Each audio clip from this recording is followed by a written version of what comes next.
Hello friends, welcome to JNC. Friends, इस video में हम मोल कॉन्सेप्ट टॉपिक से कुछ क्वेश्चन करेंगे।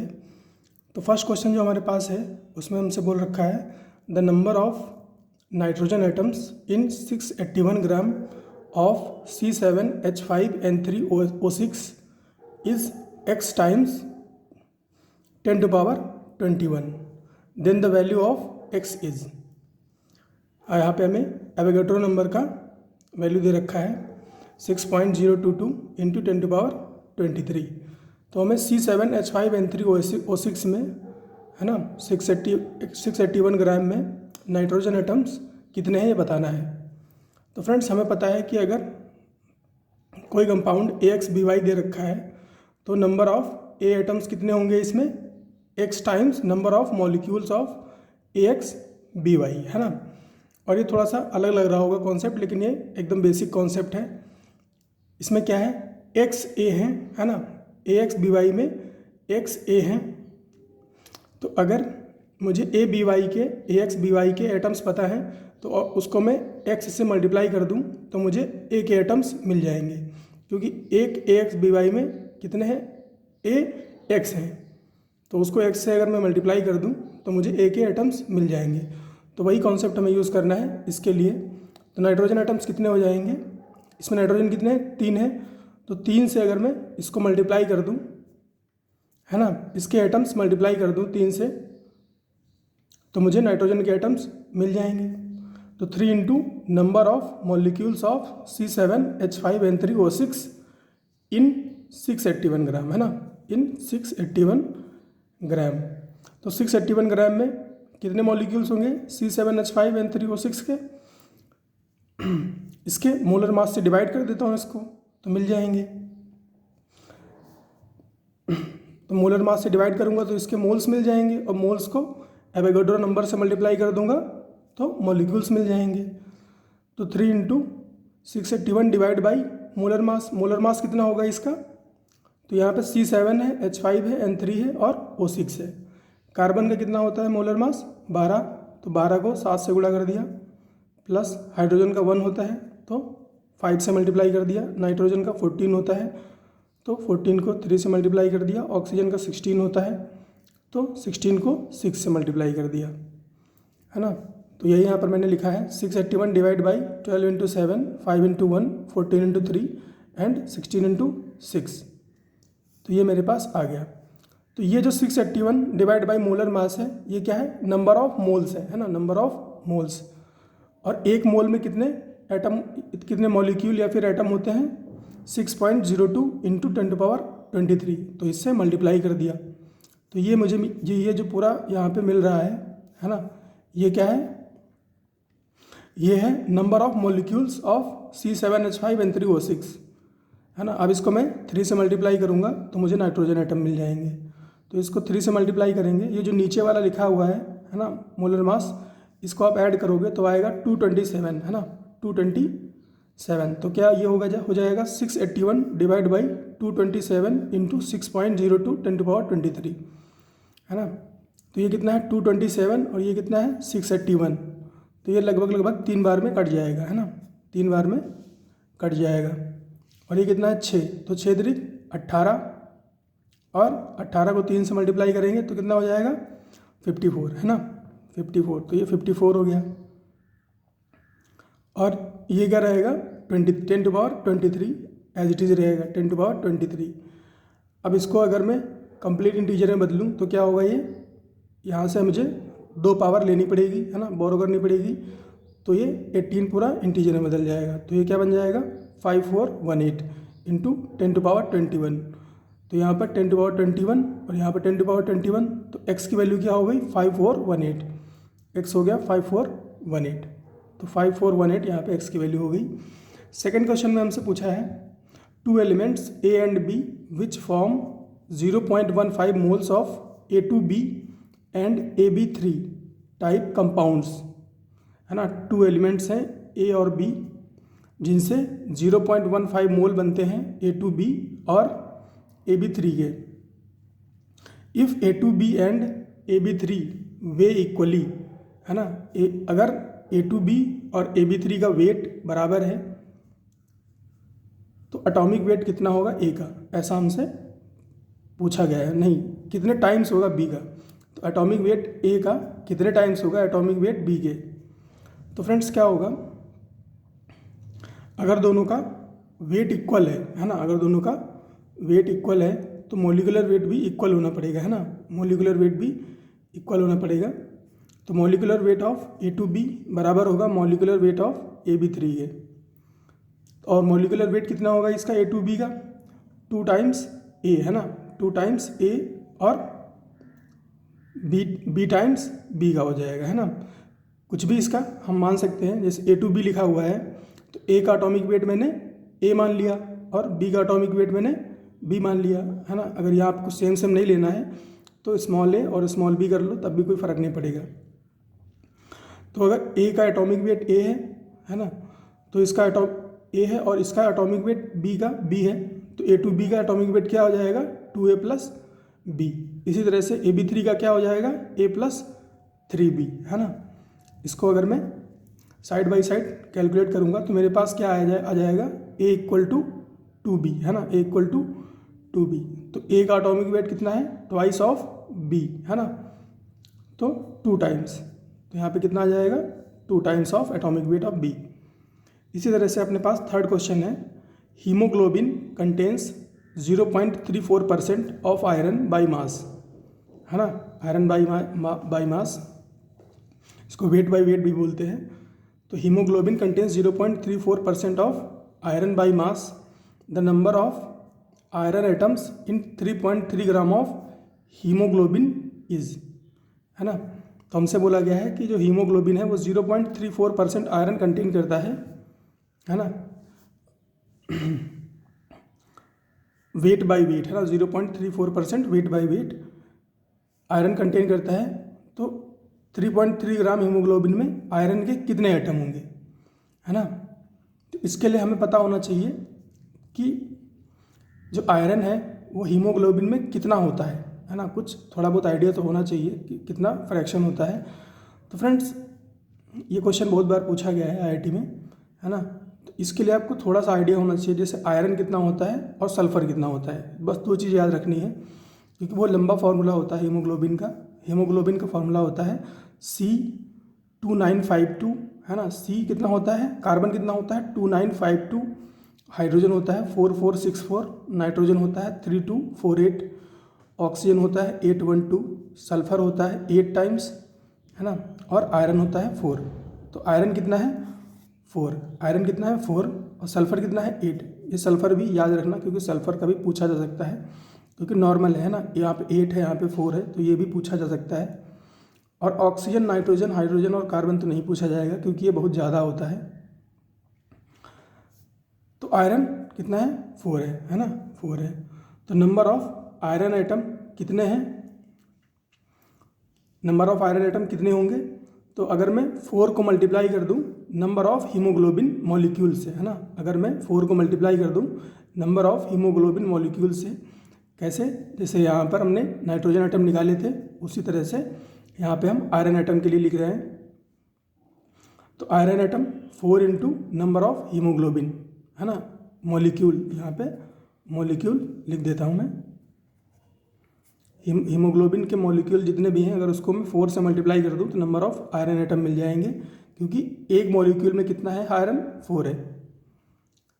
तो ठीक है, अब मुझे क्या चाहिए, नंबर ऑफ हीमोग्लोबिन मॉलिक्यूल चाहिए, किसमें 3.3 ग्राम में, है ना, 3.3 ग्राम में मुझे नंबर ऑफ मॉलिक्यूल चाहिए हीमोग्लोबिन के। तो ये मैं कैसे निकालूंगा, मैं क्या करूँगा, नंबर ऑफ मोल्स निकालूंगा, है ना, क्या करूँगा, नंबर ऑफ मोल्स निकालूंगा और उसको एवोगाड्रो नंबर से मल्टीप्लाई कर दूंगा। नंबर ऑफ हीमोग्लोबिन मॉलिक्यूल कैसे निकालेंगे, 3.3 डिवाइड बाई मॉलिक्यूलर वेट, है ना, मॉलिक्यूलर वेट, यहाँ से मुझे क्या मिल जाएंगे, मोल्स मिल जाएंगे, और मोल्स को मल्टीप्लाई कर दूंगा एवोगाड्रो नंबर से, तो मुझे एटम्स मिल जाएंगे, है ना। तो ये नंबर ऑफ हीमोग्लोबिन मॉलिक्यूल हो जाएंगे, फिर उसको 4 से मल्टीप्लाई कर दूंगा तो आयरन एटम के मॉलिक्यूल मिल जाएंगे। अब मुझे क्या चाहिए, अब मुझे चाहिए मॉलिक्यूलर वेट चाहिए, है ना, क्या चाहिए, मॉलिक्यूलर वेट। तो ठीक है, हीमोग्लोबिन में कितना है 0.3% आयरन है वेट बाई वेट, है ना, वेट बाई वेट। तो 0.34 किसके बराबर होगा? 0.34 जो है किसके बराबर होगा? 4 इंटू 56, है ना, 4 into 56 divide by molecular weight, है ना। हम यहाँ पे क्या कर रहे हैं, यहाँ पर ये कर रहे हैं कि जैसे मान लेते हैं x% है आयरन है किसमें, x% आयरन है किसमें, हीमोग्लोबिन में। तो x% किसके बराबर हो गया? Iron divide by iron divide by haemoglobin, है ना, हीमोग्लोबिन इंटू 100, है ना, यही है। ये आयरन का वेट है, ये हीमोग्लोबिन का वेट है। तो ये वेट बाई वेट हमें 0.34 दे रखा है, तो वही यहाँ पे हम कर रहे हैं। तो 0.34 और आयरन का वेट कितना होगा? 4 आयरन है इसमें, तो 4 बार मल्टीप्लाई कर दिया आयरन के मॉलिक्यूलर वेट से, है ना, आयरन के मॉलिक्यूलर वेट से। और नीचे किसका मॉलिक्यूलर वेट रहेगा? हीमोग्लोबिन का, है ना, नीचे हीमोग्लोबिन का मॉलिक्यूलर वेट रहेगा इंटू 100। तो मॉलिक्यूलर वेट ऑफ हीमोग्लोबिन क्या आ गया? 4 इंटू 56 डिवाइड बाई 0.34 इंटू 100। अब इसको उठा करके क्या करना है, यहाँ पे पुट कर देना है ना। तो क्या होगा? 4 इंटू 3.3 और ये नीचे रखेंगे जब, तो ये 0.34 ऊपर चला जाएगा। तो 0.34 इंटू 6.02 ये ऊपर वाला इंटू 10⁻23 और ये 4 इंटू 56 इंटू 100 नीचे रहेगा, है ना, 4 इंटू 56 इंटू 100 नीचे रहेगा। इसको फ्रेंड्स आप सॉल्व करोगे, है ना, तो ये आएगा 0.12065 इंटू 10⁻21, है ना। अगर इसको आपको सॉल्व करने नहीं आता है तो मैं थोड़ा सा आइडिया देता हूँ कैसे ऐसी लंबी कैलकुलेशन करते हैं। जैसे यहाँ पे देखो 4 तो 4 को काट देगा, है ना, 4 को काट देगा। और अपने पास नीचे क्या है? 56, ऊपर क्या है? 3.3 और ये क्या है? 3.4, है ना। ये लगभग किसके बराबर है? ये भी लगभग 3.3 के बराबर ही है ना। ये भी लगभग 3.3 के ही बराबर है। तो ये अब हम ले सकते हैं कितना? 3 अगर हम मान के चले इसको, अगर इसको हम 3 मान के चलें तो ये क्या होगा? 9 के आसपास जाएगा, है ना, मल्टीप्लाई होके 9 के आसपास जाएगा। लेकिन ये क्या है? ये 3.5 के आसपास है ना। तो ये कितना चला जाएगा? इसको ऐसा करते हैं, स्क्वायर कर लेते हैं, है ना। 3.3 इसका स्क्वायर कर लेते हैं, तो ये 9 हो गया और ये फिर से 9 हो गया। उसके बाद ये फिर से 9 हुआ और ये फिर से 9 हुआ, तो 9 और ये 9 9 18 और ये 1089 हो गया, है ना। कितना हो गया? 1089। और ये 3.3 था और यहाँ पे डेसिमल कितने हैं? 1 3, तो ये 1.089 हो गया, 1.089। और अपने पास नीचे क्या है? उसके बाद इसको 6 से मल्टीप्लाई भी करना है ना, इसको 6 से मल्टीप्लाई भी करना है। तो 1 ये लगभग 1 के बराबर है ना। तो इसको हम काट देते हैं और ये अपने पास क्या है? 6 और नीचे क्या है? 5.6, है ना, नीचे क्या है? 5.6। तो 6 के आसपास ही हैं दोनों के दोनों नंबर, है ना, 6 के आसपास ही हैं दोनों के दोनों नंबर।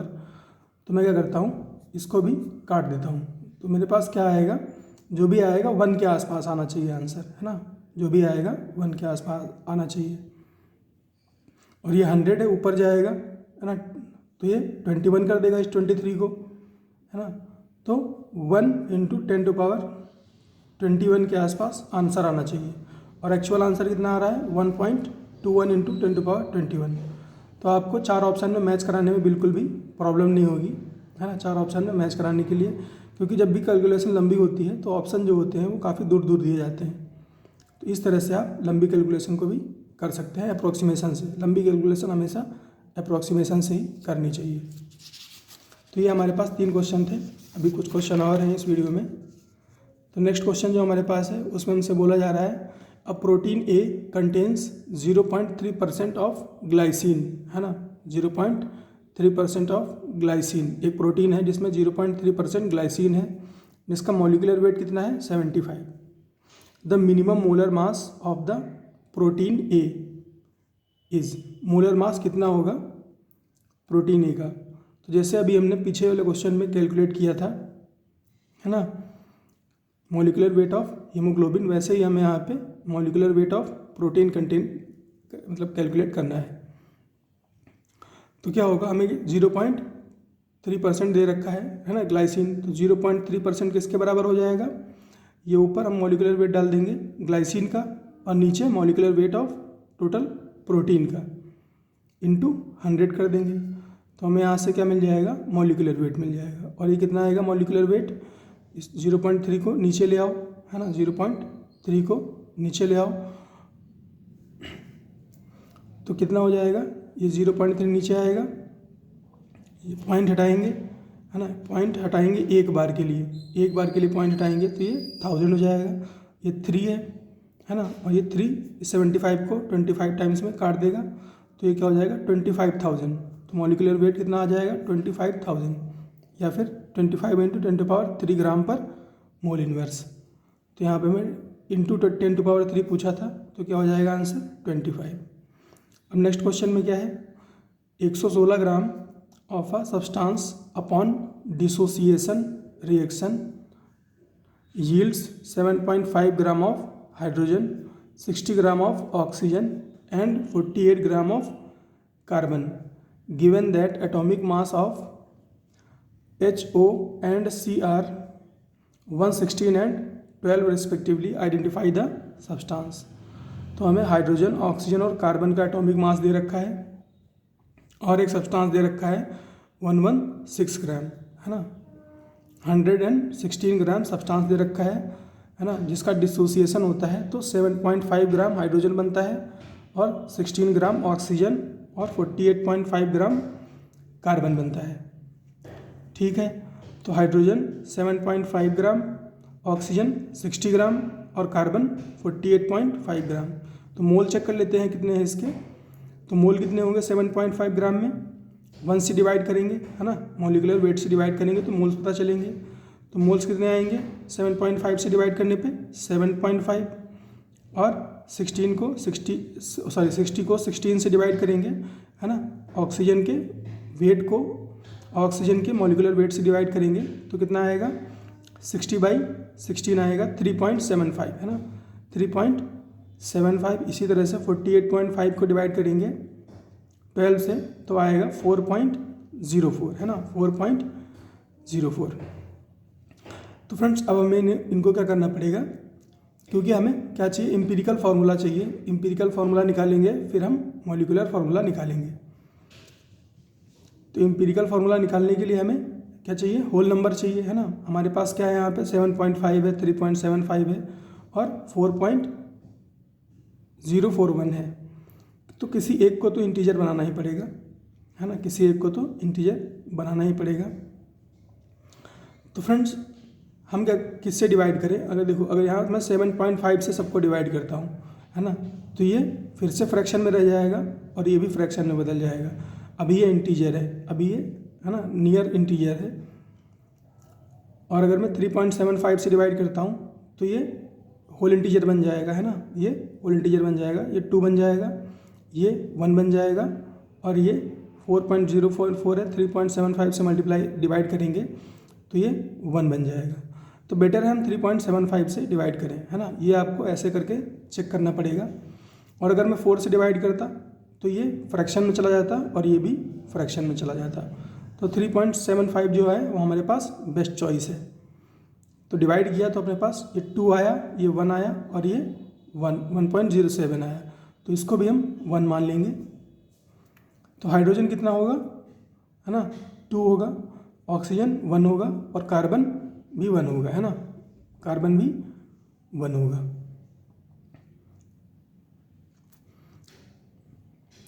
तो ये हमारे पास जो आया है ये क्या है, इम्पीरिकल फार्मूला है ना, इम्पीरिकल फार्मूला है। इसको अगर रीअरेंज करें तो हमें क्या दिखेगा CH2O हमें दिखेगा इम्पीरिकल फार्मूला।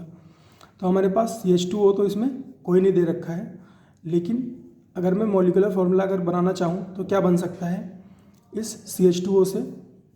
इसमें देखो कौन सा बन सकता है, इसमें 2 हाइड्रोजन है ना, 2 हाइड्रोजन है, एक कार्बन है, एक ऑक्सीजन है। तो ये CH2O जैसा दिख रहा है, तो अपने पास एक ये चॉइस हो सकती है। दूसरा और क्या हो सकता है, दूसरा यहाँ पर तो 3 हाइड्रोजन है, यहाँ पर 3 हाइड्रोजन है, यहाँ पर भी 3 हाइड्रोजन है ना, यहाँ पर भी 3 हाइड्रोजन है।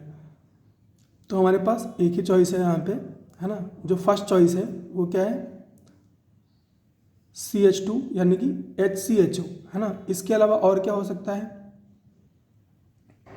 यहाँ पर हमसे ऐसा कुछ नहीं बोला गया है कि जो डिसोसिएशन है ना, जो डिसोसिएशन है वो कंप्लीट है, क्योंकि आप यहाँ पे ऐड करके देखो कितना हो रहा है, ये 60, ये कितना है 60 और ये 48.5, है ना। कितना है 60 और ये 48.5, तो ऐड करके देखो कितना हो रहा है 48.5, तो ये कितना हो जाएगा 0.58 और ये 108, और अगर इसमें मैं 7.5 ऐड करूँ तो ये कितना हो जाएगा, ये 5550 हो जाएगा, ये 1 हो जाएगा, ये 886 हो जाएगा, और ये 1 और ये 1, तो ये 116 ग्राम, यानी कि यहाँ पे कंप्लीट डिसोसिएशन हो रहा है ना, कंप्लीट डिसोसिएशन हो रहा है।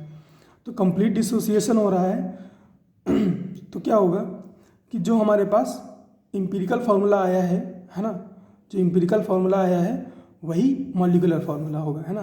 कंप्लीट डिसोसिएशन हो रहा है तो जो भी हमारे पास इम्पीरिकल फार्मूला आया है वही क्या होगा, मॉलिक्यूलर फार्मूला होगा, ठीक है। और अगर ऐसा होता कि यहाँ पे कंप्लीट डिसोसिएशन नहीं हो रहा होता, है ना, तो हमें फर्दर मल्टीप्लाई करना पड़ता नंबर से, है ना। जैसे कि 2 से अगर मल्टीप्लाई करें इसको तो क्या बन जाएगा C2H4O2, है ना, C2H4O2।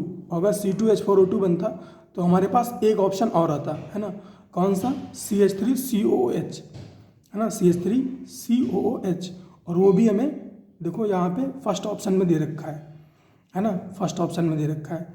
लेकिन ये फ्रेंड्स पॉसिबल नहीं है ना, क्योंकि कंप्लीट डिसोसिएशन हो रहा है, तो इतना ही, यही मॉलिक्यूलर फार्मूला पॉसिबल है।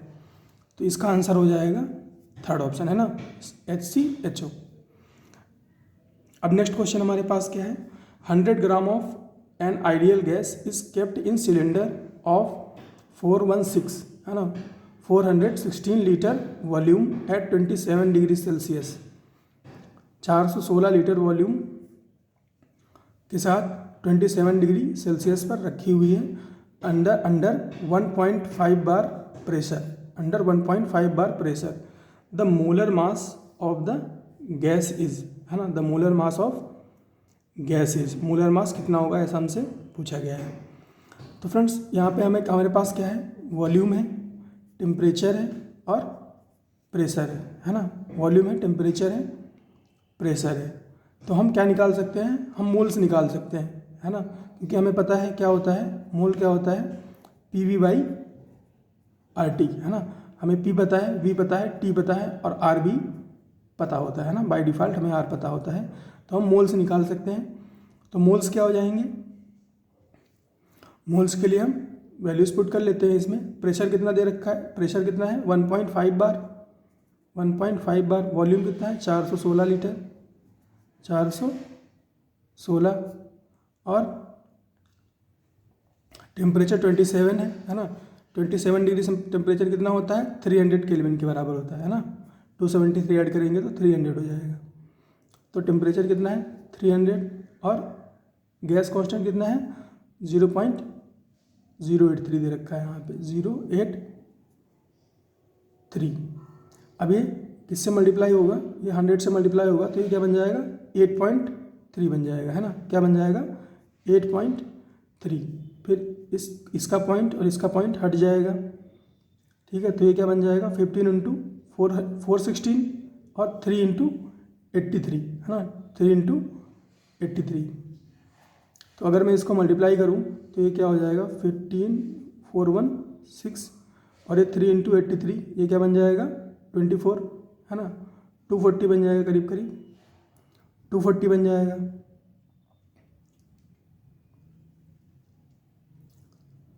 और मगर इसके 0 को हटाऊँ तो ये 41 बनेगा, है ना, 41 बनेगा। और ये 24 है, 15 × 41 और ये 24, है ना, तो ये 20, ये 12, ये 10, ये 6 और ये 5, तो ये 3 और ये 3 से ये 5 चला जाएगा, तो ये कितना आया 25 है ना, कितना आया 25। तो एन की वैल्यू कितनी है 25, यानी कि 25 मोल्स हैं, लगभग 25 मोल्स हैं। तो मोल्स मुझे पता है, और हमारे पास वेट कितना दे रखा है 100 ग्राम, है ना, वेट कितना दे रखा है 100 ग्राम। तो मोलिकुलर वेट कितना हो जाएगा, क्या पूछा गया है, मोलर मास पूछा गया है, यानी कि मोलिकुलर वेट या फिर मोलर मास एक ही चीज़ होती है। तो मोलर मास कितना हो जाएगा, 100 ग्राम को अगर मैं डिवाइड कर दूं मोल से, है ना, मोल से डिवाइड करूंगा तो ये कितना हो जाएगा 100/25, कितना हो जाएगा 4 हो जाएगा, है ना, कितना हो जाएगा 4। तो 4 इसका मोलर मास होगा गैस का। तो यही हमसे इसमें पूछा गया था। तो फ्रेंड्स इस वीडियो में इतना ही, मिलते हैं नेक्स्ट वीडियो में।